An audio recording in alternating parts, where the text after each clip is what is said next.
So when you're sitting in here and you're listening to the sound system, you're hearing the pinnacle. When you build a home theater, a media lounge, a dedicated screening room, what you're going to hear in there should be exactly the same as this. It's not just play it loud and go. It's play it loud and subtle and quiet, and everything needs to be in the right place so you get the full story correctly. Within the CEDIA community, there's still a lot to be learned about that.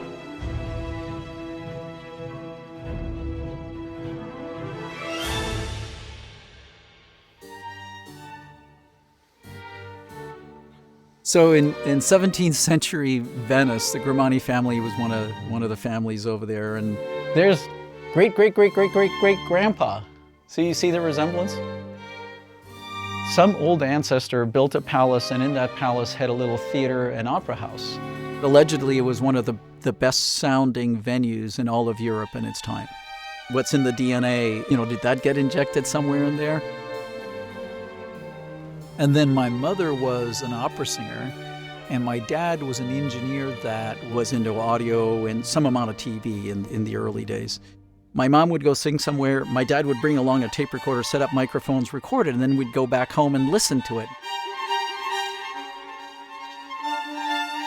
This is like the first experience of that translation. Fast forward, I got into music myself and then got into bands and then started to record. There was a point somewhere along the career where I actually said, I don't think I want to do this the rest of my life. So then I was lucky enough to go work at Dolby, which is a company that works right, bridging those two.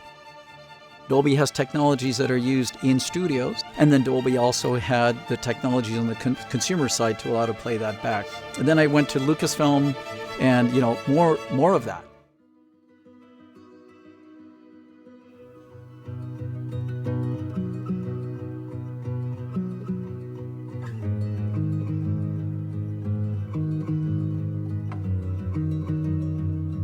Here we are designing home cinemas for people, designing studios for people, designing listening rooms for people. And we kept bumping into these issues with loudspeakers. And then one day we said, we're going to just make our own. There's a certain amount of, you could call it obsessive compulsiveness, but it's for the sake of making sure that when something leaves the building here, it ends up in the hands of the integrator working perfectly.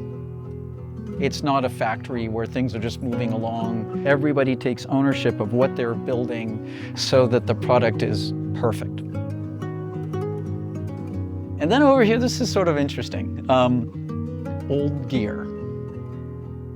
Something I like about how old equipment was made. At that time, there was a pride in the design and the work. You can see in the craftsmanship. And it drives me because in the products we're doing, I'm trying to make sure we're always using the maximum amount of creativity.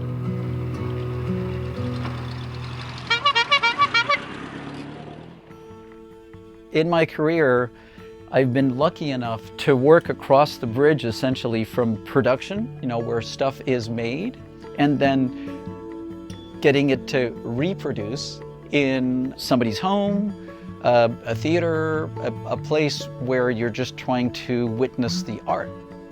And I think that should drive all of the integrators within CEDIA. I was there at the first CEDIA Expo in 1990. I proposed to CEDIA, hey, can I do some lectures about the same stuff? And I've been teaching every year ever since. That is my core community of peers, the people I hang out with, the people I like, and I'm just eternally thankful for giving me this platform, giving me this opportunity to go teach and share this passion. But the real lifetime achievement is my family. The kids, the wife, the life I've built for myself in this area is really, to me, the achievement. We could all work 24 hours a day to do everything we got to do. There's always more to do than there is time, and I do everything I can so that, come Friday night, I turn it all off and we go play. Like the joy I get from being around this nature, being around these trails, riding the bike, all these little moments. A lot of simple little things, but they just fill me with joy.